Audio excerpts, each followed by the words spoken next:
Shalom keluarga damai, puji Tuhan kita dapat kembali bersama dalam program Samas edisi 3 Oktober 2023. Sebelum bersama merenungkan firman Tuhan, mari kita siapkan hati dan berdoa. Ya Allah yang maha baik, kami bersyukur untuk limpahan kasih Tuhan kepada kami hari ini, atas hari yang baru dan kesempatan untuk merenungkan firman Tuhan. Tolong tuntun dan berkatilah kami ya Tuhan, di dalam nama Tuhan Yesus kami berdoa.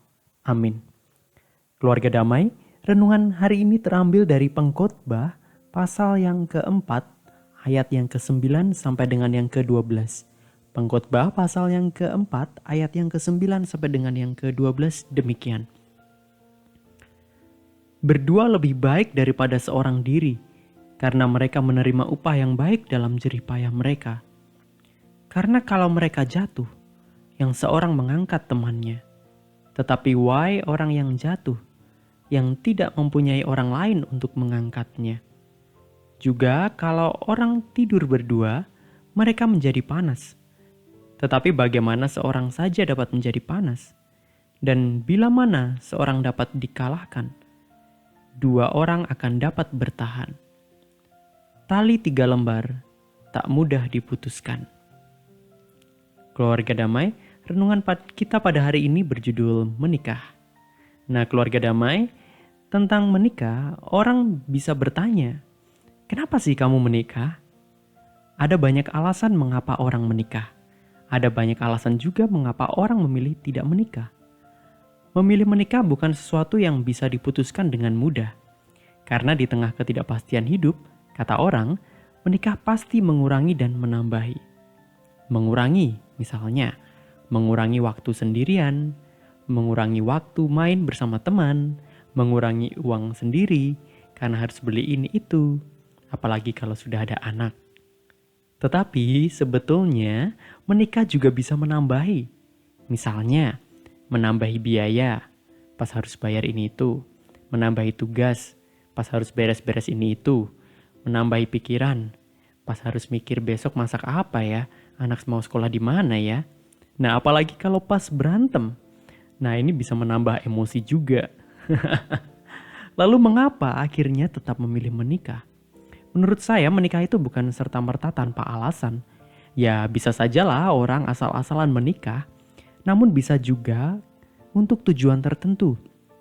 Misalnya, menikah untuk tujuan menambah rezeki. Nah, orang mungkin berpikir sendirian kok rasanya ya hidup susah-susah begini ya. Barangkali kalau menikah aku bisa lebih banyak uang nih. Ya mencoba memperbaiki nasib lah dengan jalur yang lebih instan begitu. Tetapi bukan berarti ketika ada orang biasa yang kemudian menikah dengan orang kaya pasti karena alasan uang ya. Ya itu tidak bisa digeneralisir juga. Menikah bisa juga untuk mungkin saling menambah kesuksesan bersama. Misalnya aku kaya, kamu kaya. Nah kalau kita bersama-sama, pasti kita bisa jadi kaya raya. Nah bisa memperkuat jaringan bisnis dan sebagainya. Atau barangkali menikah karena katanya mau memperbaiki keturunan. Mungkin pernah dengar kayak gitu ya. Tetapi tujuan-tujuan itu tadi adalah sebagian saja dari alasan kenapa orang memutuskan untuk menikah. Mungkin masih ada banyak alasan lainnya. Nah sebelum orang memutuskan menikah biasanya ada fase-fase khususnya nih. Nah biasanya diawali dengan sebuah ketertarikan gitu. Ketertarikan seseorang dengan lawan jenisnya dan itu tentu wajar saja ya begitu ya. Ketertarikan itu bisa dimulai karena apapun atau disebabkan sesuatu. Nah katanya juga ada orang yang jatuh cinta pada pandangan pertama. Nah teman saya ada yang demikian mengalaminya hingga akhirnya mereka menikah juga sampai sekarang. Nah, tetapi tidak semua ya mungkin mengalami hal yang sama. Setelah tertarik, bertemu, lalu biasanya kemudian baru sering ngobrol, makan bareng, ngobrol. Nah, setelah menggali, biasanya ditemukan hal-hal menarik lainnya, lebih banyak daripada perjumpaan pertama. Misalnya ternyata punya minat atau hobi yang sama, punya pandangan yang mirip tentang banyak hal, dan yang lebih penting juga bahwa orang tersebut ternyata orang yang dapat dipercaya, tempat kita bisa terbuka mengenai apapun juga. Nah, kalau ditemukan hal-hal yang tidak sesuai ternyata atau bahkan mungkin bertentangan, nah biasanya hubungan jadi sulit untuk berlanjut ke jenjang yang selanjutnya begitu ya. Nah, keluarga damai lebih jauh lagi seiring waktu berjalan. Nah, saya sendiri menyadari ya, kemudian menyadari bahwa ternyata saya memiliki kekurangan dan ternyata orang di hadapan saya ini atau di samping saya ini memiliki berbagai kelebihan juga. Sehingga ya benarlah apa yang disebutkan Allah bahwa manusia membutuhkan penolong yang sepadan baginya. Seperti ayat 9 juga berkata, berdua lebih baik daripada sendiri. Menikah berarti mengikrarkan komitmen untuk ya tinggal dalam sebuah relasi yang bisa membantu untuk tumbuh bersama dan makin hari makin seperti Kristus. Dan seperti yang tertulis juga di ayat 10 demikian. Karena kalau mereka jatuh, yang seorang mengangkat temannya. Nah, dalam proses pertumbuhan itu, barangkali ada fase di mana kita mungkin jatuh. Dan dalam situasi itulah pasangan bukan orang yang malah menghakimi atau malah menertawakan kita, tetapi menjadi seseorang yang menolong, yang peduli, yang mendukung untuk kita bisa bangkit kembali. Dan ayat yang ke-12 berkata, dan bila mana seorang dapat dikalahkan, dua orang akan dapat bertahan. Dan saya meyakini hubungan dalam pernikahan adalah sebuah hubungan yang bisa saling menguatkan di antara pasangan. Ketika ada rasa saling percaya, persoalan bisa disampaikan, bisa diceritakan. Nah, tentu saja niatnya bukan untuk menambah beban pikiran pasangan, namun di sini pasangan berperan menjadi seseorang yang bisa jadi teman dekat, sahabat, yang bisa jadi teman curhat, baik suka maupun duka.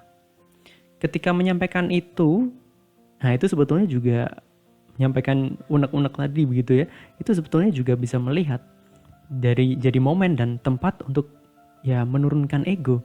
Dan kita bisa melihat nih, apakah calon kita ini masih melihat sesuatu cerita-cerita kita itu dan berpikiran bahwa ya masalahmu bukan masalahku gitu.